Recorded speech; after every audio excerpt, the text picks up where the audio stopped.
নমস্কার। খবরদার কথা নয়,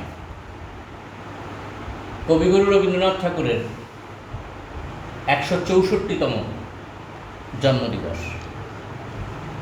আমরা প্রত্যেকবারের মতো এবারও তাঁকে শ্রদ্ধা জানানোর জন্য, তার জন্মদিন পালন করব সে কথা বলছি না, কিন্তু তাকে প্রণাম জানানোর জন্য এখানে বসেছি। রবীন্দ্রনাথ ঠাকুর শুধুই কি একদিনে? 1861 7ই মে আমাদের এই প্রাণপুরুষ এই পৃথিবীতে এসেছিলেন। 25শে বৈশাখের অনুষ্ঠান শুরু হয়েছিল 1887 সালে। তার ঠিক এক বছর আগে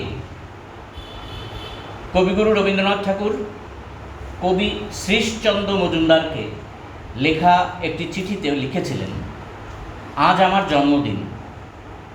25শে বৈশাখে আমি ধরণীকে বাধিত করতে অবতীর্ণ হয়েছিলাম।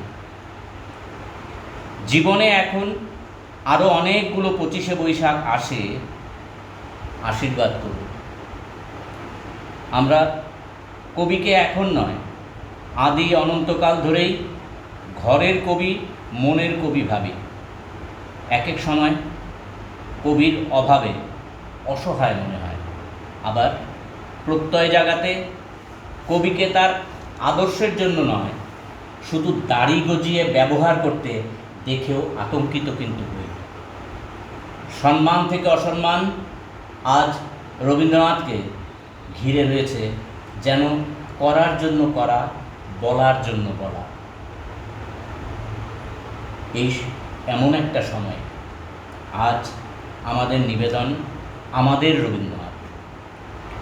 আলোচনায় অংশগ্রহণের জন্য আমরা আমন্ত্রণ জানিয়েছিলাম রাজ্যের 2 সুলেখিকা, বাচিক শিল্পী, অসাধারণ সঞ্চালক, যাদের কাছ থেকে আজও আমরা শিখি।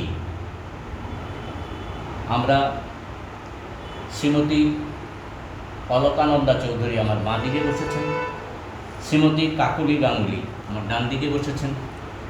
তাদের আমন্ত্রণ জানিয়েছিলাম।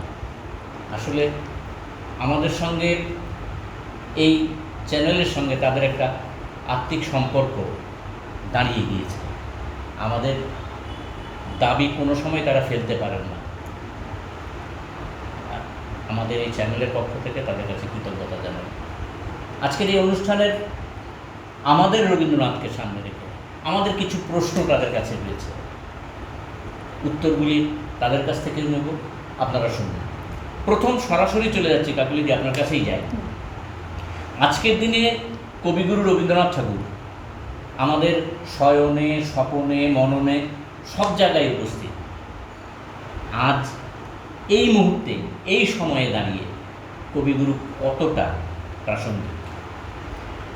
এই কথা প্রথমে যেটা বলবো যে অনেকেই এখনও, সেই যুগেও হয়েছে, তার সময়েও হয়েছে, এ সময়েও হয়েছে, যে অনেকেই তাকে জোর করে অস্বীকার করতে চেষ্টা করেন, কিন্তু তারপরেও ঘুরে ফিরে কিন্তু তার কাছেই আশ্রয় নিতে হয় আমাদের।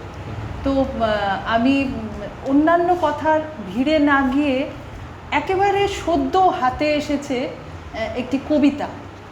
তো সাম্প্রতিক সময়ের কবিতা, সাম্প্রতিক কবি লিখেছেন, ফলে তিনি যেভাবে লিখেছেন রবীন্দ্রনাথ আমাদের কাছে কি, সেটা আমার মনে হয় যে সরাসরি কবিতাটাতে চলে গেলেই আমাদের প্রশ্নের উত্তরটাও আমরা পেয়ে যাব। তো একেবারে এ সময়ের কবি, এ সময়ের কবিতা গৌতম কুমার ভাদুড়ির লেখা একটি কবিতা। আমরা জানি যে 1400 সাল নিয়ে যে রবীন্দ্রনাথের সেই বিখ্যাত কবিতা কে তুমি পড়িছ বসি আমার কবিতা, তো সেই কবিতাটাকে উদ্ধৃত করেই উনি কবি লিখছেন, গৌতম কুমার ভাদুড়ি লিখছেন, আততাই শতবর্ষ এসে একদিন মুছে দেবে সব অমরতা, সত্যি কি জেগেছিল ওই মনে এমন সংশয়, একবার নেমে এসে দেখে যাও শুধু কতখানি মিথ্যে ছিল তোমার সেদিনের ভয়, জীবনের যত দুঃখ, যত শোক, যত পরাজয়, প্রিয় বিয়োগের যত নিদারুণ নিষ্ঠুর যন্ত্রণা, নিরাময় পেতে চেয়ে তোমাকেই মনে পড়ে আজও, ঋষিপ্রোক্ত শক্তিগুলো ব্যর্থ হলে জোগাতে সান্ত্বনা অসম্ভব জানি, তবু দীক্ষা নিতে চেয়ে মনে মনে পায়ের ভূমিটি ছুঁয়ে বসি যার, সে যে আর কেউ নয়, তুমি। আজও দেখো গুপ্তধন অন্বেষণে তোমারই দুয়ারে আসে মৃত্যুঞ্জয় পাগলের মতো। যত খুঁড়ি উঠে আসে মণিমুক্ত শত, তোমার প্রতিটি শব্দ ছুঁয়েছি তাদের যতবার, নতুনের মতো করে বেজে ওঠে তন্ত্রীগুলি হৃদয়ে আমার। অহংকারী হয়ে উঠি প্রতিদিন জেনে এই কথা, এই ধনে আমাদেরই উত্তরাধিকার। কেন মিথ্যে সংশয় জেগেছিল কবি? দেখে যেও এসে শতবর্ষ পরে নয়, আজ থেকে আরও বহু সহস্র পেরিয়ে অর্বুদের কাছে গিয়ে সেদিনের নতুন প্রভাতে দেখে যেও দক্ষিণের বারান্দায় বসে আছেন নবীন আজ নারী। গীতবিতানের প্রিয় পাতা খুলে উদাসিনী সমস্ত বিকেল, গোপন হৃদয়ে তার যত প্রেম, যত ব্যথা, যত উপহার। কে পাঠালো তাকে? জেনে নিও, কারো নয়, সবই যে তোমার। তো এই কথার পরে আমাদের বোধহয় আর নিজের থেকে বলার কিছু থাকে না। এ সময়ের কবি যেভাবে উচ্চারণ করেছেন, তাকে যেভাবে স্মরণ করেছেন, এটা একেবারে আমাদেরই মনের কথা। 160 অতিক্রান্ত হয়ে যাওয়া। হ্যাঁ হ্যাঁ। অলকাদি কীভাবে দেখবেন? দেখুন, ও যে কবিতাটা বলল সেটা আসলে আমাদের সকলেরই মনের কথা, হয়তো আমরা সেভাবে প্রকাশ করতে পারি না। কবি লেখকরা তো আমাদের এভাবেই ঋণী করে যান যে আমাদের কথাগুলো ওরা ওদের ভাষা দিয়ে সাজিয়ে প্রকাশ করেন, আমরা তাকে অনুসরণ করি। তো আমারও এই প্রসঙ্গে মানে কয়েকটা লাইন মনে পড়ছে। সেটা হচ্ছে যে বুদ্ধদেব বসু, যিনি কিনা একটা সময় কিন্তু রবীন্দ্র বিরোধিতাও করেছেন, কিন্তু তার মতন রবীন্দ্র ভক্তও কিন্তু আর কেউ ছিলেন না। তো তিনি একটি কবিতার মধ্যে কয়েকটা লাইন লিখেছিলেন, যেটা আজকের সময়ে মানে আমার যখন নিজস্ব কোনো ব্যক্তিগত কোনো যখন সংকট তৈরি হয়, এই লাইনগুলো উচ্চারণ করলে আমি যেন নিজেকে খুঁজে পাই। সেখানে তিনি বলেছেন এই রকম, যে কবিতার শেষের দিকে আছে এই কথাগুলো: এত দুঃখ এ দুঃসহ ঘৃণা সহিতে কি পারিতাম বন্ধু, যদি না লিপ্ত হতো রক্তে মোর, বিদ্ধ হতো গূঢ় মর্মমূলে তোমার অক্ষয় মন্ত্র। অন্তরে লোভেছি তব বাণী, তাই তো মানি না ভয়, জীবনেরই জয় হবে জানি। জীবন যে সত্যি সকল কিছুর ওপরে জীবনেরই জয় হয়, সে কথা তো আমরা বারবার মানে তার প্রমাণ পেয়েছি, এবং রবীন্দ্রনাথ আমাদেরকে সেটা শিখিয়েছেন যে জীবনের চেয়ে বড় আর কিছু হতে পারে না। সেটা আজকেও ভীষণভাবে প্রাসঙ্গিক। সব সমস্যার সমাধান। তাহলে একে রেস্টে নিয়ে আরেকটা প্রশ্নে আপনার কাছে যাচ্ছে, আমি জানতে ইচ্ছে হচ্ছে। হ্যাঁ, আজ কবি একটা সমালোচনার মাধ্যম হয়ে দাঁড়িয়েছেন কোনো কোনো ক্ষেত্রে, এবং এই ব্যক্তি রবীন্দ্রনাথ কতটা সমালোচনার যোগ্য? এটা কি শুধুমাত্র সমালোচনার জন্যই সমালোচনা, নাকি কেউ ছাপিয়ে যেতে পারছেন না দেখে এই সেই ঔদ্ধত্য প্রকাশ করতে পারছেন না, সামনে রবীন্দ্রনাথ দাঁড়িয়ে পড়ছেন? একদম, সেটাও একটা কি কারণ? একদম। এখন আপনি যে কথাটা বললেন আর কি, যে ব্যক্তি রবীন্দ্রনাথ, আমরা কিন্তু মানে রবীন্দ্রনাথকে দুভাবে বিচার করতে পারি। সেটা হচ্ছে, একজন হচ্ছেন মহান মনীষী, হ্যাঁ, তাকে মনীষী বলবো, কারণ এত তার মানে রূপ, যে তিনি নাট্যকার, তিনি সাহিত্যিক, মানে কি নয়, যদিও তিনি নিজেকে কবি বলতে ভালোবাসতেন, কিন্তু তো সেই মনীষী, কিন্তু তারও তো একটা ব্যক্তিগত জীবন ছিল। এবং এটা মানে বলা যেতে পারে যে আমাদের মানুষদের সবচেয়ে খারাপ দিকটা হচ্ছে তাই, যে আমরা মানুষের গুণাবলী নিয়ে আলোচনা করার চাইতে তার খামতিগুলো নিয়ে আলোচনা করতে বেশি ভালোবাসি। এবং রবীন্দ্রনাথের মতন এরকম একজন মহান ব্যক্তিত্ব, তাকেও কিন্তু এগুলো মোকাবেলা করতে হয়েছে, তার জীবিত অবস্থাতেও, মৃত্যুর পরেও কিন্তু সেটা বন্ধ হয়নি। সেটা আমাদের দৈন্যতা, আমি মনে করি যে সেটা আমাদের দৈন্যতা। তো সেই জায়গাটাতে বলতে হয় যে রবীন্দ্রনাথ কিন্তু আমাদেরকে এমন সম্পদ দিয়ে গেছেন, যে সেই সম্পদের দিকে যদি আমরা সত্যিকারেই মনোযোগী হতাম, তাহলে কিন্তু আমরা এই দৈন্যতার উপরে উঠতে পারতাম। কিন্তু আমরা সেটা করছি না কেন? তার কারণ হচ্ছে ওই যে বিচিত্র সব লাভ আর ক্ষতির অঙ্ক, সেই অঙ্কগুলো আমরা কষছি, এবং তারপরে আমরা যেদিকে সুবিধে আমরা সেই দিকে কথা বলছি। অথচ রবীন্দ্রনাথ নিজে কিন্তু এটা কোনোদিন করেননি, কারণ তার কাছে পরিচয় ছিল, মানুষের পরিচয় ছিল শুধু মানুষ।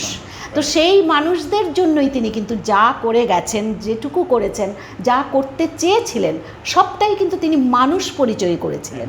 হ্যাঁ, কাজেই ওই সত্যটা যদি আমরা মাথায় রাখতাম, তাহলে কিন্তু তাকে নিয়ে যে কাটাছাড়া তখনও হয়েছে, আজও চলছে, সেগুলো কিন্তু বন্ধ হয়ে যেত। বন্ধ হলো না, তার জন্য সত্যি অর্থেই বলা যেতে পারে যে কিছু সচেতন মানুষ তারা কিন্তু কষ্ট পান, আমরাও কিন্তু কষ্ট পাই। কেন? তার কারণ হচ্ছে এটা আমাদের ব্যর্থতা, যে অমূল্য সম্পদ তিনি আমাদের দিয়ে গেছেন, সেই অমূল্য সম্পদের সঠিক সদ্ব্যবহার আমরা করতে পারলাম না। একদম। কাকলিদি, একটা বিষয় এমন অলকাদির কথা শুনে যেটা মনে হচ্ছে যে রবীন্দ্রনাথের সমালোচনা কি রবীন্দ্রনাথকে আঁকড়ে ধরে বাঁচার একটা কৌশল? আমার মনে হয় না তা। আঁকড়ে ধরে বাঁচা মানে আমাদের এছাড়া কোনো উপায় নেই। রবীন্দ্রনাথের বাইরে যাওয়ার আমাদের কোনো উপায় নেই। তো উপায় নেই বলেই আমরা তাকে অস্বীকার করার চেষ্টা করি। এই যে জবরদস্তিটা আমাদের ভেতরে রয়েছে, একটা টানাপোড়েন রয়েছে, তাকে আমরা ভেতর থেকে অস্বীকারও করতে পারছি না, আবার মানতেও চাইছি না। এই যে টানাপোড়েনটা, তখন তাকে কি করব? আমি তো তার উপরে উঠতে পারছি না, তখন তাকে টেনে নিচে নামাই। হ্যাঁ, তার উপরে যখন আমার ওঠার ক্ষমতা নেই, আমি যদি তাকে কোনো মতে টেনে আমার নিচে নামাতে পারি, তাহলে পরে দেখাতে পারবো যে দেখো রবীন্দ্রনাথও ছোট, রবীন্দ্রনাথও এতটা বড় নন। তো তো ফলে কি হয়েছে, তাকে খুঁজে খুঁজে তার ব্যক্তি জীবনের বিভিন্ন দিকগুলোকে আমরা বিভিন্ন সময় দেখেছি, যে বিভিন্ন সময়ে তাকে তুলে আনা হচ্ছে, তার ব্যক্তি জীবনের কোনা খামচি থেকে বিভিন্ন ঘটনাগুলোকে তুলে আনা হচ্ছে, এবং তুলে আনা হচ্ছে সেটা বড় কথা নয়। তার বিভিন্ন জনের সাথে সম্পর্ক ছিল, তার বিভিন্ন রকমের মতবাদ ছিল, বিভিন্ন রকমের মানসিকতা ছিল। এই যে বক্তব্যগুলো, এগুলোকে তুলে আনার পাশাপাশি আমরা কিন্তু আমাদের যে নতুন প্রজন্ম যারা আছে, তাদের সামনে রবীন্দ্রনাথকে সঠিকভাবে উপস্থাপন করার বদলে সেগুলোকে বিকৃত করে উপস্থাপন করছে। একদম। হ্যাঁ, এতে কি হচ্ছে, তিনি ছোট হয়ে যাচ্ছে। একদম। হ্যাঁ, আমি কত সৎ, আমি কত মহান, আমি একজন যিনি নাকি রবীন্দ্রনাথেরও খুঁত বের করতে পারি, তো আমার মহানতা তো বিশাল না? তো সে ফলে কি হচ্ছে, এগুলো সমালোচনা আমি বলবো নাকি বলবো এগুলোকে বিকৃত মানসিকতা, বিকৃত রুচি। সত্যিই তাই। হ্যাঁ, সমালোচনা তো একটা খুব ঋদ্ধ শব্দ, কিন্তু কেননা সমালোচনা সাহিত্য একটা বিশাল ব্যাপার। একদম। হ্যাঁ, এবং সমালোচনা সাহিত্য যুগে যুগে সম্মানিত হয়ে এসেছে, যুগে যুগে তাকে বরণ করে নেওয়া হয়েছে যে সমালোচনা ছাড়া ভালো জিনিস, আপনি শিল্প, যে কোনো শিল্পের যে কোনো দিকে যান না কেন, সে ছবি হোক, নাটক হোক, সাহিত্য হোক, যা কিছু হোক, সমালোচনা ছাড়া কিন্তু আরও উন্নতির পথে যাওয়া যায় না। এইটাই তো বলছি। কিন্তু রবীন্দ্রনাথকে নিয়ে যে কাটাছেঁড়াগুলো হচ্ছে, সেগুলোকে কি আমি সমালোচনা বলবো, না শুধু বিকৃত মানসিকতার প্রকাশ করবো? হ্যাঁ, কাদম্বরী দেবী আমরা সবাই জানি, তারা প্রায় সমবয়সী ছিলেন। তিনি একেবারে যে বয়সে বিয়ে হয়ে এসেছিলেন, তার থেকে খুব বেশি ছোট ছিলেন না কিন্তু রবীন্দ্রনাথ। তো তারা একসাথে বন্ধুর মতো খেলাধুলো করে বড় হয়ে উঠছিলেন। তো সেইটার মধ্যে যদি কেউ কুৎসিত কিছু খুঁজে পেতে চায়, সেটা তার বিকৃত মানসিকতা। তো সেটাকে আমরা রবীন্দ্রনাথ হয়ে ওঠার পেছনে কাদম্বরী দেবীর তো একটা বড় ভূমিকা ছিল। শুধু তাই নয়, এবং তিনি তার রবীন্দ্রনাথের বইগুলোর মধ্যে, এটা যারা রবীন্দ্র জীবনীকার তারা দেখিয়েছেন যে খুব বেশি কাব্যগ্রন্থে কিন্তু তার উৎসর্গপত্র নেই, কিন্তু যে 64টার মতন, খুব সম্ভব আমি যত মনে করতে পারছি 64টার মতন কাব্যগ্রন্থে বোধহয় তার উৎসর্গপত্র রয়েছে। তো তার মধ্যে 7টি গ্রন্থই কিন্তু তিনি কাদম্বরী দেবীকে উৎসর্গ করেছেন। তো এই যে তিনি ভেতর থেকে, এবং তার জীবনের প্রথম, তার 24 বছর বয়সে নতুন বৌঠান মারা যান, তো সেই যে তার মৃত্যুর প্রথম আঘাতটা তিনি জীবনে পেয়েছিলেন কিন্তু ওই 24 বছর বয়সে। এবং এই মৃত্যুর আঘাত কিন্তু তার জীবনে অনেক মৃত্যু এসছে, অনেক প্রিয়জনের বিচ্ছেদ ঘটেছে তার জীবনে, তিনি বহু আঘাত পেয়েছেন, কিন্তু এই প্রথম জীবনের যে মৃত্যুর আঘাত, এটাকে কোনো সময় কিচ্ছু ছাপিয়ে যেতে পারেনি।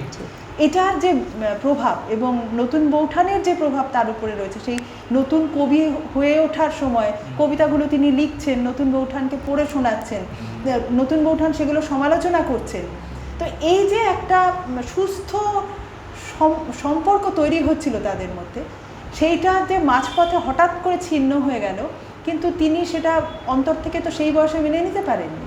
ফলে এটার পাশাপাশি যদি আপনার কাছে জানতে চাই যে রবীন্দ্রনাথের যে এই যে বিষয়টা যেটা আপনি উল্লেখ করছেন, কবির জীবনটা শুধুই সমৃদ্ধিতে ভরা, আমরা দেখেছি মানে জমিদারি পরিবার ইত্যাদি ইত্যাদি গল্পগুলি শুনেছি, এই জায়গাগুলি, এই যে এই আঘাতগুলির কথা কেন আসে? অবশ্যই আসে এবং বড় আমরা যদি দেখি বিদেশি লেখকদের ক্ষেত্রেও আমরা দেখব যে যত বড় বড় লেখক আছেন আমাদের দেশে, ধরুন না নজরুলের কথাই যদি আমরা ধরি, কি বিশাল বিশাল আঘাত তার জীবনে এসেছে। তো আমরা দেখেছি বড় বড় মানুষদের জীবনে কিন্তু বড় বড় আঘাত আসে, কিন্তু জানি না কেন এত বড় বড় আঘাত তাদের জীবনে আসে। হয়তো সেগুলোকে কাটিয়ে তারা আরও উত্তরণের পথে আমাদেরকে দেখাবেন যে এইভাবে উত্তরণ করা যায় এই আঘাতগুলোকে কাটিয়ে। হ্যাঁ, লক্ষ্যভ্রষ্ট হন না তারা।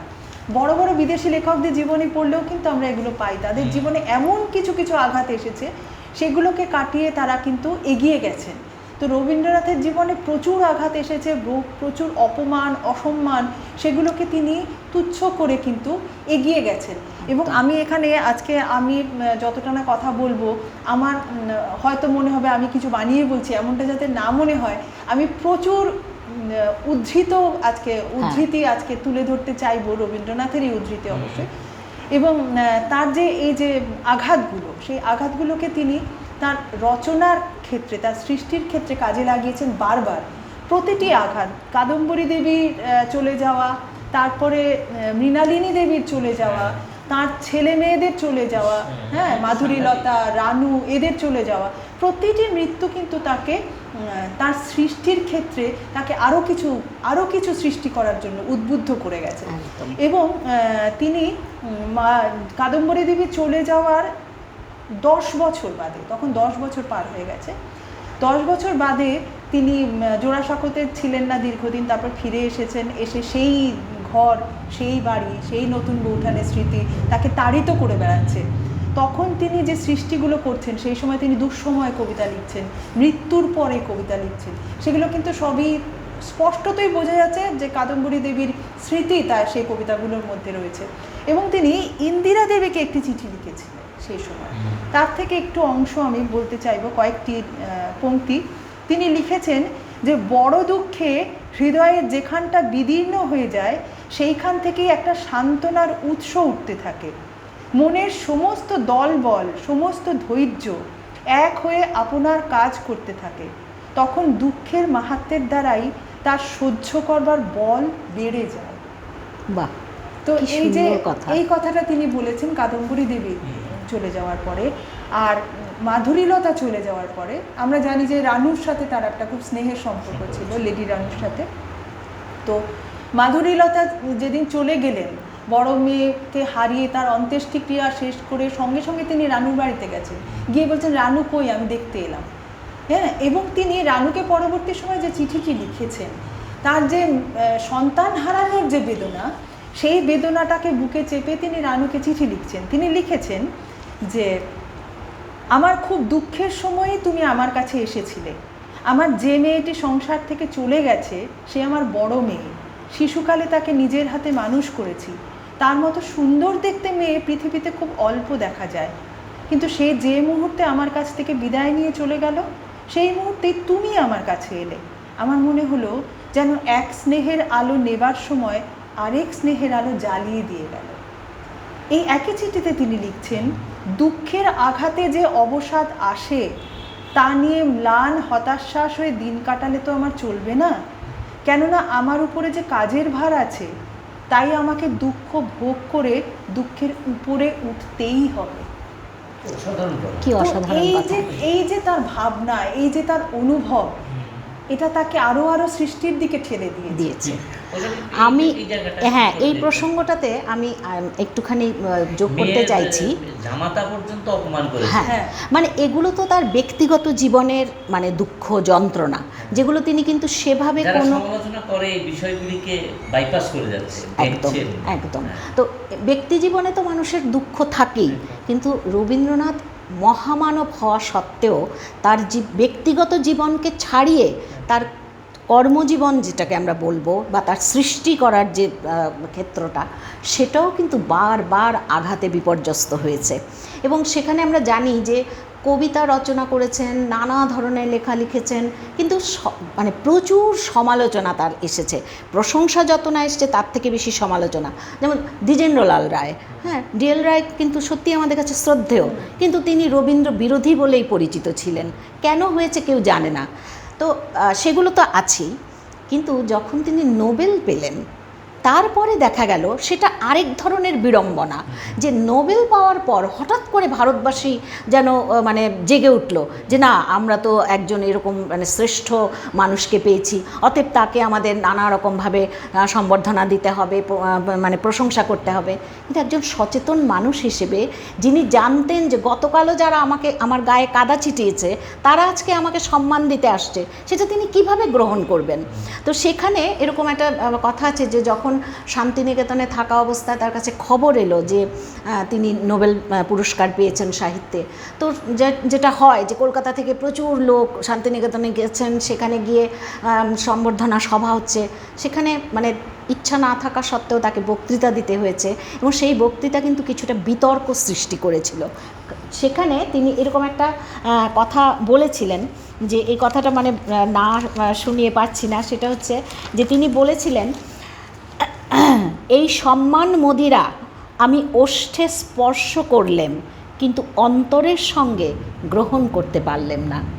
এই কথাটার মধ্যেই কিন্তু তিনি তার বিরক্তি, তার যন্ত্রণা, সেটা কিন্তু তিনি প্রকাশ করেছেন। কিন্তু কি অভিজাত প্রকাশ, কত অভিজাত প্রকাশ, এবং কি শব্দ, সম্মান মদিরা, সত্যি অর্থেই তাই। এই মদিরা তিনি গ্রহণ করবেন না, তার কারণ হচ্ছেন তিনি এমনই অবিচল একজন ব্যক্তিত্ব যে প্রশংসা বা নিন্দা কোনোটাই তাকে সেভাবে আহত করতে পারেনি। এবং এরকম একটা কথা তিনি এক জায়গায় বলেছেন, হ্যাঁ, বজায় রেখে। এবং তিনি একটা মন্তব্য করেছিলেন যে এই যে জীবনে আমার এত দুঃখ, এত যন্ত্রণা, এত কষ্ট আমার এসেছে, কিন্তু ভেতরে ভেতরে আমি ছিলাম নির্মম। এই শব্দটাই বলেছিলেন, নির্মম। কারণ কেন? কারণ তিনি জানতেন যে আমাকে কিছু কাজ করে যেতে হবে, এবং এই ছোট ছোট ব্যাপারগুলোর মধ্যে যদি আমি দিশেহারা হয়ে যাই তাহলে আমি লক্ষ্যচ্যুত হয়ে যাব। সেটা তিনি হননি, এবং হননি বলেই আজকে বলা যেতে পারে বাঙালি জাতি, ভারতবাসীর মানে বলা যেতে পারে তিনি দিকচিহ্ন হয়ে রয়েছেন। তাকে অনুসরণ করেই আজও পর্যন্ত কিন্তু আমরা সামনে এগিয়ে চলেছি। যখন বললেন তখন আপনি দীর্ঘদিন শিক্ষকতার সঙ্গে যুক্ত ছিলেন, তার পরিপ্রেক্ষিতে এই মুহূর্তে শিক্ষা ব্যবস্থা নিয়ে যে চলছে আমাদের দেশে এখন, বা এক সময় মনে হয় না এই যে শিক্ষা সংস্কারে যে রবীন্দ্রনাথের যে চিন্তাভাবনা, নিশ্চয়ই পাশ্চাত্যের একটা ছোঁয়া ছিল, কিন্তু শান্তিনিকেতন একটা নতুন দিশা দেখিয়েছিল, কিন্তু কোনো অবস্থাতেই তিনি নিজের দেশের, নিজের বাঙালিয়ানার যে সংস্কার তার থেকে সরতে চান, একদম চলে যাননি, সরেও যাননি কোনো সময়। এটা আমরা কতটা ধরে রাখতে পারছি তার এই শিক্ষা? দেখুন, এটা বললে প্রথমেই আমি মানে যে কথাটা বলবো, যে রবীন্দ্রনাথের সাধের শান্তিনিকেতন ব্রহ্মচর্য বিদ্যালয়, যেটা পরবর্তীকালে বিশ্বভারতী নাম হলো, এটা তো আমাদের গর্ব। পৃথিবীর ইতিহাসে এরকম ঘটনা নেই যে একজন ওই স্তরের কবি যিনি কিনা দেশের জন্য এত কিছু ভাবনা চিন্তা করছেন, দেশবাসীর জন্য, এবং সেখানে তিনি দেশবাসীর উন্নয়ন মানে তারা যাতে উত্তরণ হয়, যে অবস্থায় আছে তার থেকে ওপরে যায়, তার জন্য চেষ্টা করার কারণেই কিন্তু এত কিছু করেছেন। এমনকি শ্রীনিকেতনে তিনি কৃষি বিদ্যালয় স্থাপন করেছেন। এগুলো প্রত্যেকটাই হচ্ছে দেখো মানে সমাজের সকল স্তরের মানুষের জন্য কিছু করা। সেই শান্তিনিকেতনের সম্মানিত আমরা রাখতে পারলাম না। বিশ্বভারতীকে নিয়ে আজকাল পত্রপত্রিকায় যে সমস্ত খবরাখবর বেরোয়, সেখানে আমি কারোর নাম করে বলতে চাইছি না, কিন্তু সেখানে আমি বলবো যারা বিশ্বভারতীতে কাজ করেন তারা সহ যারা বিশ্বভারতীর উপদেষ্টা বা যারা বিশ্বভারতীর দিকে যারা তাকিয়ে রয়েছেন, কেউই সঠিক দায়িত্ব পালন করেননি, এবং করেননি বলেই এই কাদা ছোড়াছুড়ি সত্যি অর্থে আমাদেরকে আহত করে। এবং মনে হয় কবিগুরু যদি বেঁচে থাকতেন তাহলে হয়তো তার আফসোস হতো যেটা আমি কী সৃষ্টি করে গেলাম। এটা একেবারে আমার একটা মানে ব্যক্তিগত ক্ষোভ থেকে আমি এটা বললাম যে বিশ্বভারতীর এটাও তো আমরা রক্ষা করতে পারলাম না। হ্যাঁ, আর কি বলার আছে আমাদের? তো সেটা একটা কথা। এবারে শিক্ষার প্রসঙ্গে আসি, যে আমরা তো জানি যে আমাদের দেশে যখন মানে পাশ্চাত্য শিক্ষা শুরু হলো, ইংরেজরা আমাদের দেশ দখল করে আছে, সেখানে কিন্তু রবীন্দ্রনাথ নিরলসভাবে শিক্ষামূলক প্রবন্ধ রচনা করেছেন। নানা জায়গায় তাকে ডাকা হয়েছে শিক্ষা বিষয়ক সিদ্ধান্ত নেওয়ার ক্ষেত্রে, সিদ্ধান্ত দিয়েছেন, কখনো সেটা গ্রহণ করা হয়েছে, কখনো করা হয়নি, কিন্তু তিনি থেমে থাকেননি, নিরলসভাবে একটার পর একটা প্রবন্ধ তিনি রচনা করে গেছেন।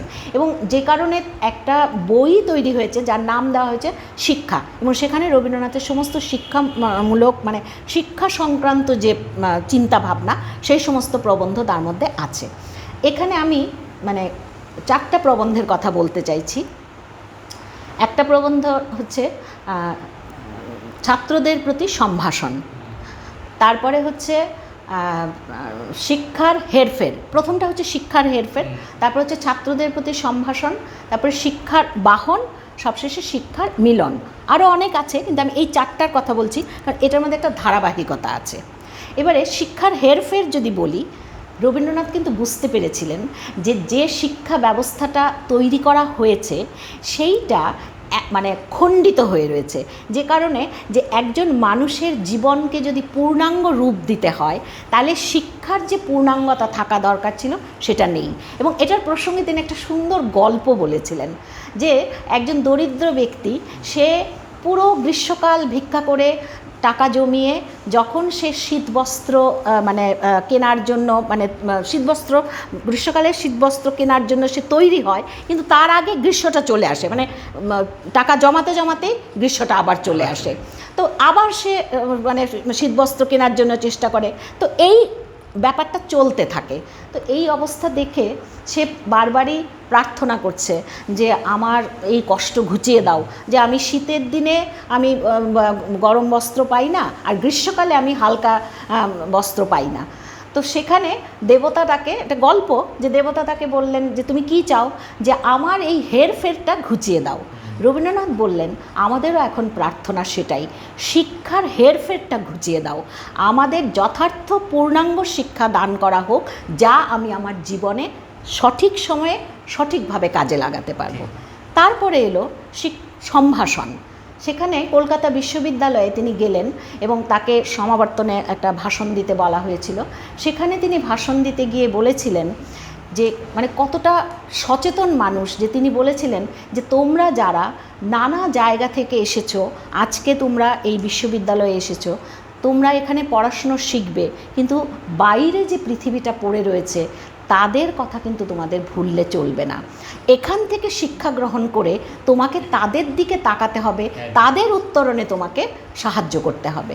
এর চেয়ে বড় কথা তো আর কিছু হতে পারে না। এরপরে এলো শিক্ষার বাহন। আমরা জানি যে তখন উচ্চশিক্ষা পুরোটাই ছিল ইংরেজি ভাষায়। তিনি বুঝতে পারছিলেন যে ইংরেজি শিখতে পারছে না বলে প্রচুর ছাত্রছাত্রী যারা হয়তো মেধাবী কিন্তু ভাষার কারণে তারা সঠিক জায়গায় যেতে পারছে না। সেক্ষেত্রে তিনি কিন্তু পরিষ্কার ভাষায় বলেছিলেন যে এটা যেন ওই অসি রাখার খাপের মধ্যে খাড়া ভরিবার ব্যায়াম। কি সুন্দর কথা! যে তাহলে কি করতে হবে, যে আমরা জানি পৃথিবীর অনেকগুলো ভাষা যদি মানুষ শিখতে পারে এর চেয়ে ভালো আর কিছু হতে পারে না, কিন্তু তার আগে তার নিজের মাতৃভাষাটা শিখতে হবে। এবং সেখানে ওই কথাটা প্রথম বললেন যে মাতৃভাষাই হচ্ছে মাতৃদুগ্ধ। অতএব মাতৃভাষাতে যদি শিক্ষাদান করা হয় তাহলেই যথার্থ শিক্ষা সম্ভব। এরপরে সে বেছে নেবে, দুটো ব্যবস্থাই থাকুক, মাতৃভাষাতে শিক্ষাও থাকুক, এছাড়া অন্য একটি বিদেশি ভাষা যদি থাকুক। এবারে শিক্ষার্থী তার নিজের পছন্দসইভাবে সেটা সে বেছে নেবে। সবশেষে শিক্ষার মিলন। সেখানে বললেন যে আমরা প্রাচ্য শিক্ষাকে যথার্থ সম্মান জানিয়েও পাশ্চাত্য শিক্ষার জন্য দুয়ার খুলে দেওয়া দরকার। কীরকমভাবে বললেন যে প্রত্যেকের বাড়িতে তার কিন্তু একটি ভোজনশালা থাকে সাধারণভাবে, সেই ভোজনশালায় বিভিন্ন রকমের পদ তৈরি করা থাকে, সেখানে অতিথি যারা আসেন তারা তার পছন্দসই জিনিসগুলো বেছে নেন। তাহলে শিক্ষা দিয়ে আমাদের সেই ভোজনশালা তৈরি করতে হবে, সেই ভোজনশালায় সকলেই আসবেন এবং তার নিজের পছন্দসই পথটি তিনি বেছে নেবেন। বুফে সিস্টেম যেটা একদম। তাহলে ওই যুগে বসে তিনি যে কথাগুলো বলেছিলেন, দেখুন আজকের যুগেও কিন্তু এর থেকে প্রাসঙ্গিক, এর থেকে সত্য আর কিছু হতে পারে না, কিন্তু সঙ্গে একটা আশঙ্কা প্রকাশ করেছিলেন। তিনি বলেছিলেন যে আমার মনে হয় যে যদি উপকরণের প্রতি বেশি নজর দেওয়া হয় তাহলে কিন্তু আমাদের আসল উদ্দেশ্যটা মাটি হয়ে যায়। সেটাকে আবার আরও সুন্দর উদাহরণ দিয়ে বলেছিলেন যে এক টাকা রাখার থলিটা কিনতেই যদি আমার সব টাকা বেরিয়ে যায় তাহলে তো থলিটা আমাদের বেকার হয়ে পড়ে রইল। উপকরণ সমৃদ্ধ আজকে কিন্তু আমরা তাই দেখতে পাচ্ছি। একদম সাংঘাতিক বলেছেন। আমি তো একটা বিষয়ে চলে যাচ্ছি, একটু অন্যদিকে যাচ্ছি। হ্যাঁ বলুন। রবীন্দ্রনাথকে নিয়ে অনেকক্ষণ কথা হলো, নানা বিষয়ই আসছে, একটা বিষয় আমরা এড়িয়ে গেলাম, সেটা হচ্ছে রবীন্দ্রনাথের ধর্মতত্ত্ব। এই আলোচনাটা এখন খুব কম হয়। এই যে রাজনীতিবিদরা তারা কি বা সুবিধাভোগীরা তারা কি রবীন্দ্রনাথকে সামনে রেখে সুবিধা পাবে না বলেই তাদের প্রচারে আনেন না, বা শুধুমাত্র সুবিধা নেওয়ার জন্যই শুধু প্রচারে আনেন? এই রবীন্দ্রনাথের ধর্মতত্ত্বটাকে আপনি কীভাবে ব্যাখ্যা করেন? ধর্মতত্ত্ব আসলে এখানে অধার্মিক মানুষ তো ছিলেন না, অধার্মিক ছিলেন না অবশ্যই, কিন্তু তিনি কি ধর্ম অবলম্বন করতেন বা কোন ধর্মে বিশ্বাস করতেন, এখানে এক কথা বোধহয় বলা যায় তার কাছে সর্বোপরি ধর্ম ছিল মানব ধর্ম। একদম। হ্যাঁ, মানুষকে তিনি তিনি সবার উপরে রাখতেন, এবং সেই জন্য এবং আমরা যদি বিচার করতে যাই আমাদের প্রতিটি ধর্মেরই কিন্তু মূল কথা মানুষ, হ্যাঁ, এবং মানুষের মঙ্গল কামনা, সেটাই তো প্রতিটি ধর্মের মূল কথা। কিন্তু তাই তারপরে যা কিছু বিভেদ, যা কিছু আচার অনুষ্ঠান, সেগুলো তো মানুষ তৈরি করেছে, কিন্তু সবার উপরে মানুষ সত্য, সব ধর্মেই সেটা সত্য। তো তিনি, আমি এখানে কিছু তার উদ্ধৃতি কিছু বলতে চাইব।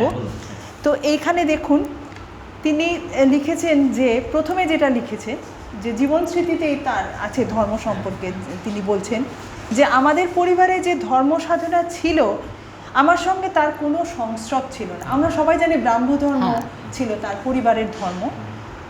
আমি তাকে গ্রহণ করি নাই, আমি কেবল আমার হৃদয়াবেগের চুলাতে হাপড় করিয়া মস্ত একটা আগুন জ্বালাইতেছিলাম। সে কেবলই অগ্নি পূজা, সে কেবলই আহুতি দিয়া শিখাকেই বাড়াইয়া তোলা, তাহার আর কোনো লক্ষ্য ছিল না। ইহার কোনো লক্ষ্য নাই বলিয়াই ইহার কোনো পরিমাণ নাই, ইহাকে যত বাড়ানো যায় তত বাড়ানোই চলে। যেমন ধর্ম সম্বন্ধে তেমনি নিজের হৃদয়াবেগ সম্বন্ধেও কোনো সত্য থাকিবার কোনো প্রয়োজন ছিল না, উত্তেজনা থাকলেই যথেষ্ট। তখনকার কবির একটি শ্লোক মনে পড়ে, আমার হৃদয় আমারই হৃদয়, বেচিনি তো তাহা কাহারও কাছে, ভাঙাচোরা হোক যা হোক তা হোক, আমার হৃদয় আমারই আছে। সত্যের দিক দিয়া হৃদয়ের কোনো বালাই নাই, তাহার পক্ষে ভাঙিয়া যাওয়া বা অন্য কোনো প্রকার দুর্ঘটনা নিতান্তই বাহুল্য, কিন্তু যেন তাহা ভাঙিয়াছে এমন একটা ভাবাবেশ মনের নেশার পক্ষে নিতান্তই আবশ্যক। দুঃখ বৈরাগ্যের সত্যটা স্পৃহণীয় নয়, কিন্তু শুদ্ধমাত্র তার ঝাঁঝটুকু উপভোগের সামগ্রী। এই জন্যই কাব্যে এই জিনিসটার কারবার জমিয়া উঠিয়াছিল। ইহাই দেবতাকে বাদ দিয়া দেবোপাসনার রসটুকু ছাঁকিয়া লওয়া। আজও আমাদের দেশে এবেলাই ঘুচে নাই, সেই জন্যেই আজও আমরা ধর্মকে যেখানে সত্যে প্রতিষ্ঠিত করিতে না পারি সেখানে ভাবুকতা দিয়া আর্টে শ্রেণীভুক্ত করিয়া তাহাকে সমর্থন করি। তো ধর্মকে তিনি এভাবেই দেখতেন যে কোনো একটা বিশেষ ধর্ম নয়। তিনি যেটা বলতেন যে ধর্ম, মনুষ্যত্ব, এই সব কিছু নিয়ে তার যে মতবাদটা ছিল, তিনি খুব সোজাসুজি বলেছেন যে যাহা ধ্রুব তাহাই ধর্ম। এই ধ্রুবের আশ্রয়ে আছে বলিয়াই জগতের মৃত্যু ভয় নাই। একটি ধ্রুব সূত্রে এই সমস্ত বিশ্ব চরাচর মালার মতন গাঁথা রহিয়াছে। ক্ষুদ্রতম হইতে বৃহত্তম কিছুই সেই সূত্র হইতে বিচ্ছিন্ন নহে, অতএব সকলেই ধর্মের বাঁধনে বাঁধা। তবে সেই বন্ধন সম্বন্ধে কেহ সচেতন, কেহ বা অচেতন। অচেতনের বন্ধনী দাসত্ব আর সচেতনের বন্ধনী প্রেম। অসাধারণ। এই প্রসঙ্গে একটু বলি, 1314 খ্রিস্টাব্দে ভারতীয় জাতীয় কংগ্রেসের পাবনার এক সভায় সভাপতির ভাষণে কবিগুরু বললেন, একদিকে একটা প্রকাণ্ড বিচ্ছেদের খর্গ দেশের মাথার ওপর ঝুলিতেছে। কত শত বৎসর হইয়া গেল আমরা হিন্দু মুসলমান একই দেশমাতার দুই জানুর উপর বসিয়া একই স্নেহ ভোগ করিতেছি, তথাপি আজও আমাদের মিলনে বিঘ্ন ঘটিতেছে। রাজনৈতিক নেতাদের উদ্দেশ্যে একই সভায় তিনি বলেছিলেন, মানুষকে ঘৃণা করা যে দেশের ধর্মের নিয়ম, প্রতিবেশীর হাতে পানি খাইলে যাদের পরকাল নষ্ট হয়, স্বদেশ জাতি স্বরাজ্যের প্রতিষ্ঠা কোনোদিন সেক্ষেত্রে হইবে না। এত সচরাচর আপনার কাছে যেটা জানতে চাই, একদম এই যে স্পষ্টভাবে মানব সর্বকালের, তার মধ্যে কোনো জাতীয়তা বা বর্ণভেদ নেই, এই মুহূর্তে এই কথাগুলি বলার মতো লোকের কি অভাব দেখা যাচ্ছে? মানে এ নিয়ে তো কোনো দ্বিমত নেই, অভাব নয়, শুধু মানে মনে মনে যদি কেউ সেটা বোঝেন বা জানেন, প্রকাশ করা বা উচ্চারণ করার সাহস কারণ নেই। হ্যাঁ, তো কিন্তু আমার মনে হয় যে যারা এই যে মানে রবীন্দ্র জয়ন্তী উপলক্ষে নানা রকম সভা হবে, নানা রকম বক্তৃতা হবে, নানা রকম কথা হবে, সেখানে হয়তো এগুলো নিয়েও কথা হবে, কিন্তু সত্যি অর্থেই মন থেকে কিন্তু সেগুলোকে বিশ্বাস করা হচ্ছে না। যদি হতো তাহলে আমি আরেকটা ছোট্ট, হয়তো একটু গণ্ডগোল হতেও পারে, মানে একটা ছোট্ট বক্তব্য আমি বলতে চাইছি, যেখানে তিনি বলেছিলেন যে আমি বিশ্বাস করি যেখানে মঙ্গল সেটাই সুন্দর, আর যেখানে সুন্দর সেখানেই ঐক্য। তার মানে কি, সুন্দর, ঐক্য এবং মঙ্গল এটা এক সূত্রে বাঁধা। এই কথাটা আজকে কিন্তু আমরা ভুলতে বসেছি। মঙ্গলসূত্রের সঙ্গে কোনো যোগাযোগ নেই? অবশ্যই না, অবশ্যই। হ্যাঁ, এই প্রসঙ্গে ক্রমে যদি আপনি একটু একটা জায়গা একটু ধরে দেন, হ্যাঁ, ক্লিয়ার করে দেন, এই সময়ে রবীন্দ্রনাথের স্বদেশ ভাবনাটাকে কীভাবে ব্যাখ্যা করবেন? দেখুন মানে সেই জন্য মঙ্গলসূত্রের কথাটা বললাম। অবশ্যই। এবারে ঘরে বাইরে বলে রবীন্দ্রনাথের একটি উপন্যাস আছে, সেই উপন্যাসটিকে বলা হয় যে রবীন্দ্রনাথের স্বদেশ ভাবনাকে যদি বুঝতে হয় তাহলে এই উপন্যাসটি পাঠ করলেই যথেষ্ট। এবং এই উপন্যাসটা যখন মানে প্রকাশিত হয়েছিল, তাকে মানে সাংঘাতিক রকম সমালোচনার মানে তীর তার দিকে এগিয়ে এসেছিল, রক্তাক্ত হয়েছেন তিনি, এবং তারপরে কিন্তু তিনি প্রবন্ধও লিখেছেন এর কারণ হিসেবে যুক্তি দেখিয়ে।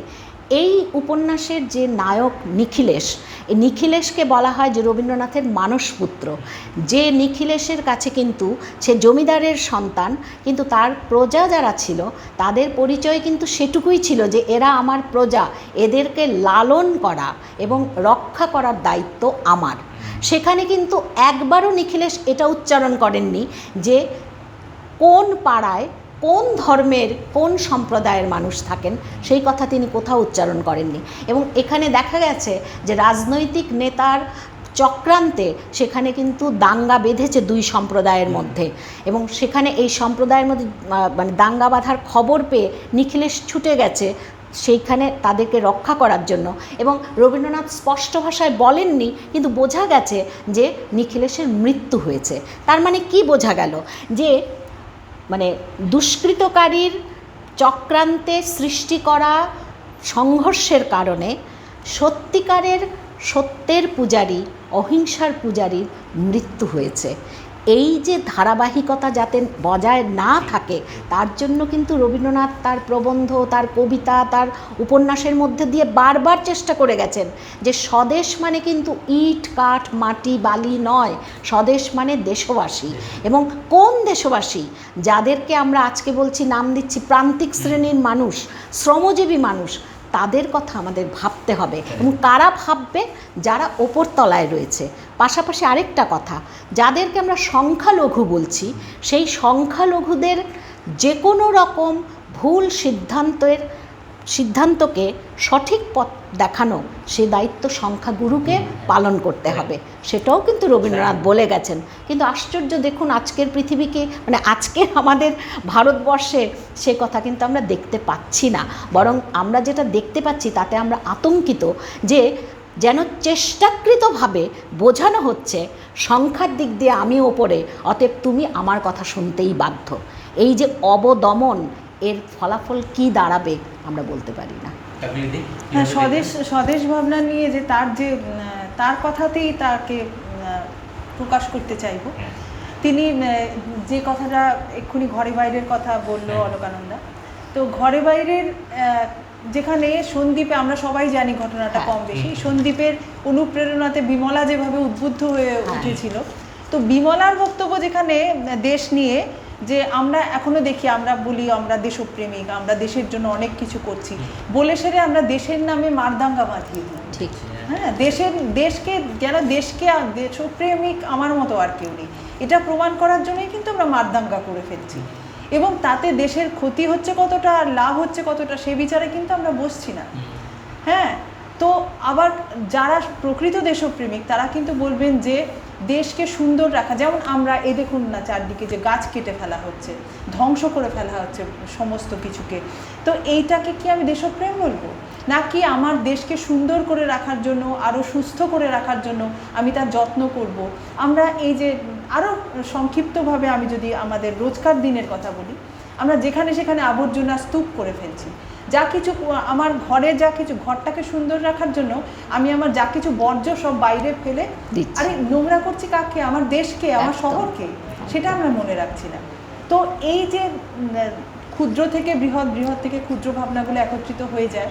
তো এখানে দেশ নিয়ে বিমলা বলছে আমি বেশি সূক্ষ্মে যেতে চাইনি, আমি মোটা কথাই বলবো, আমি মানুষ, আমার লোভ আছে, আমি দেশের জন্য লোভ করব, আমি কিছু চাই যা আমি কাটবো কুটবো, আমার রাগ আছে আমি দেশের জন্য রাগ করব, আমি কাউকে যাই চাকে কাটবো কুটবো, যার উপরে আমি আমার এতদিনের অপমানের শোধ তুলব, আমার মোহ আছে, আমি দেশকে নিয়ে মুগ্ধ হব, আমি দেশের এমন একটা প্রত্যক্ষ রূপ চাই যাকে আমি মা বলবো, দেবী বলবো, দুর্গা বলবো, যার কাছে আমি বলিদানের পশুকে বলি দিয়ে রক্তে ভাসিয়ে দেব। আমি মানুষ, আমি দেবতা নই। তার উত্তরে নিখিল বলছে আমি দেবতা না, আমি মানুষ, আমি সেই জন্যই বলছি আমার যা কিছু মন্দ কিছুতেই সে আমি আমার দেশকে দেব না, দেব না, দেব না। সত্যি এ একটা পংক্তিতে কত কিছু বলা হয়ে গেছে, বলা হয়ে গেছে। রবীন্দ্রনাথ সম্পর্কে ওই যে সেই লাইনটাই শেষ হইয়াও হইল না শেষ। সর্বশেষ প্রশ্ন দুজনের কাছেই যাব। আজ আধুনিকতার ছোঁয়ায় রবীন্দ্র কাব্য, রবীন্দ্র শিল্প, সঙ্গীত কি ব্যাপকভাবে আক্রান্ত হচ্ছে? এখান থেকে বেরিয়ে আসার পথটাকে দুজনের কাছে একই প্রশ্ন। একদম। অলকাদি কীভাবে বলবেন? আমি বলবো যে আক্রান্ত হচ্ছে সে তো বটেই, তার কারণ হচ্ছে যে কপিরাইট উঠে যাবার পরে একটা সময় আমরা দেখেছি যে অনেক রকম পরীক্ষা নিরীক্ষা করা হয়েছে যেগুলো পীড়া দিয়েছে আমাদেরকে। তবে সঙ্গে আরেকটা কথা যে রবীন্দ্র ভাবনা কিন্তু যেমনভাবেই হোক আমাদের ভেতরে এমনভাবে ঢুকে রয়েছে যে এর বিকৃতি কিন্তু আমরা খুব বেশি দিন সহ্য করতে পারি না। হ্যাঁ, তো সে কারণে মানে যতটা হওয়ার কথা ছিল ততটা কিন্তু হয়নি। হ্যাঁ, এবং এখনও কিছু শুভবুদ্ধি সম্পন্ন মানুষ আছেন যারা চেষ্টা করেন যে এই জিনিসগুলো যেন কোনোভাবেই তার ভেতরে বেনজল যাতে ঢুকে না যায়। কিন্তু আমার যেটা মনে হয় যে এই মানে নতুন প্রজন্ম তাদের কাছে রবীন্দ্রনাথকে পৌঁছে দেওয়াটা খুব দরকার ছিল। কারণটা হচ্ছে যে কেউ যেন এই কথা না ভাবেন যে রবীন্দ্রনাথ তো অনেক আগের, বরং আমাদের বলতে হয় অনেক আগের হয়েও রবীন্দ্রনাথের মতো আধুনিক আর কেউ নেই। তার মতন আধুনিক চিন্তার মানুষ আমরা খুব বেশি পাইনি। কাজেই তার যে সেই আধুনিকতা কোন জায়গায় সেটা যদি আমরা সবার কাছে নিয়ে যেতে পারতাম তাহলে হয়তো এই অবস্থাটার হাত থেকে আমরা রক্ষা পেতে পারতাম। এই দায়িত্ব আমাদের সকলের, মানে অভিভাবক বলুন, শিক্ষক বলুন, যে যেমনভাবে সংস্কৃতি কর্মী বলুন, আমাদের প্রত্যেকের কিন্তু এটা দরকার রয়েছে। নইলে সত্যি অর্থেই ভাবি প্রজন্মকে আমরা সর্বনাশের হাত থেকে রক্ষা করতে পারবো না। তো যেটা বললো অলকানন্দা সেটার পরে আর কোনো কথা থাকে না, কিন্তু এটাই বলতে হবে যে রবীন্দ্রনাথ আমাদের উত্তরাধিকার, তো আমরা তো উত্তরাধিকারের সূত্রে তাকে পেয়েছি, তো সেই এই যে এবং গর্বের উত্তরাধিকার, এই গর্বের উত্তরাধিকারটাকে যদি বজায় রাখতে হয় তাহলে সেটাই আমাদের সংস্কৃতি, আমাদের যা কিছু আচার অনুষ্ঠান যা কিছুকে আমরা বাঁচিয়ে রাখতে চাই, তার পাশাপাশি রবীন্দ্রনাথেরকে নিয়ে যে আমাদের গর্ব, আমাদের যে সংস্কৃতি, সেটাকেও কিন্তু আমাদের পরবর্তী প্রজন্মের হাতে সেভাবেই তুলে দিতে হবে এবং সুরক্ষিত রাখার মতন করে তাদের মানসিকতা তৈরি করে তাদের হাতে তুলে দিতে হবে। এবং কিছুই যে হচ্ছে না তা বলবো না, কিছু কিছু প্রজন্ম, নতুন প্রজন্মের মধ্যেও কিছু কিছু আছে যারা উপলব্ধি করতে পারে কিন্তু যে সত্যি সত্যি রবীন্দ্রনাথ একটা আমাদের কাছে এমন একটা অস্তিত্ব যাকে নিয়েই আমাদের বাঁচতে হবে, আমাদের অস্তিত্ব নইলে সংকটে পৌঁছে যাবে। ঠিক। আমি একটা ছোট্ট ঘটনা বলতে চাইবো, বেশ কয়েক বছর আগের ঘটনা, যে দেখুন আমাদের নতুন প্রজন্মের ভাবনা কত সময় চমকে দেয়। একটি সংস্থা থেকে, আমাদের আগরতলা শহরের একটি সংস্থা থেকে প্রতি বছরই বসে লেখো বসে আঁকো এই ধরনের প্রতিযোগিতা হয়। তো বসে লেখো প্রতিযোগিতাতে সেবার একটা তাদেরকে টপিক দেওয়া হয়েছিল যে রবীন্দ্রনাথের সাথে তোমার দেখা হয়েছে, রবীন্দ্রনাথের সাথে কি কথোপকথন হলো সেটা তুমি লেখো। তো একটি মেয়ে লিখেছিল, আমার মেয়েটির নাম এখন মনে নেই, সে লিখেছিল যে রবীন্দ্রনাথকে আমি বললাম যে আরও অনেক কথা আছে, তার মধ্যে এইটুকু জায়গা আমার মনে আছে, বলেছিল যে রবীন্দ্রনাথকে আমি বললাম যে তোমার নোবেল তো চুরি হয়ে গেছে। তখন রবীন্দ্রনাথ বলছেন যে ওটা তো এখন আমার না, ওটা এখন তোমাদের, তোমরা সেটাকে রক্ষা করতে পারোনি, এটাতে আমার কিছু যায় আসে না। বাহ, হ্যাঁ, এই যে একটা বাচ্চা মেয়ে এভাবে ভাবতে পেরেছে, অসাধারণ অসাধারণ। তারপরে সত্যি তাকে অসাধারণ। তারপরে লিখেছে যে আমি তখন রবীন্দ্রনাথকে জিজ্ঞেস করলাম তুমি এখন আর গান লেখো না? তখন রবীন্দ্রনাথ বলছেন যে আমি এখনো গান লিখি, কিন্তু আমি মানুষের জন্য লিখি না, আমি এখন পাখিদের জন্য গান লিখি। আমার না বিশ্বাস করবেন না, আমার বুকটা ভরে গেছিল একদম এই সত্যি লেখাটা তাই, পড়ে, সত্যি। যে আমাদের নতুন প্রজন্ম এইভাবে ভাবছে। ঠিক। তার মানে তো সবকিছু হারিয়ে যাচ্ছে না। ঠিক, একদম। হ্যাঁ, এখনো নতুন প্রজন্ম ভাবতে পারছে এবং রবীন্দ্রনাথকে তাদের যে গর্বের অধিকার বলে, গর্বের উত্তরাধিকার বলে তারা গ্রহণ করছে, নইলে এইভাবে ভাবতে পারতো না। একদম। তো ফলে সব কিছুই তো হারিয়ে যাচ্ছে না, আমরা হতাশার মধ্যেও তো আলোর স্ফুরণ দেখতে পাই। ঠিক। তো সেইটাই একটা আলোর স্ফুরণ আমি একটা পেয়েছিলাম, যেটা নাকি আমি ভুলতে পারি না, এই লেখাটা যে কারণে আমি ভুলতে পারি না। খুব ভালো, খুব ভালো। সুতরাং আমরা যে জায়গায় ভাবছিলাম রবীন্দ্রনাথ সমালোচিত হবেন, সম আলোচনায় থাকবেন, রবীন্দ্রনাথের পরিবর্তন একমাত্র রবীন্দ্রনাথ। এক- সব মিলিয়ে যে জায়গায় আসি, রবীন্দ্রনাথকে ছেড়ে আমাদের সংস্কৃতি এগিয়ে যাবে না। এগোতে গেলে রবীন্দ্রনাথকে নিয়েই এগোতে হবে। যে শিশু কথা বললেন একটু আগে কাকুলিদি, সত্যি এরাই আমাদের ভবিষ্যৎ। আজকে এইটুকুই থাক, সবাই ভালো থাকবেন, সুস্থ থাকবেন, সকলকে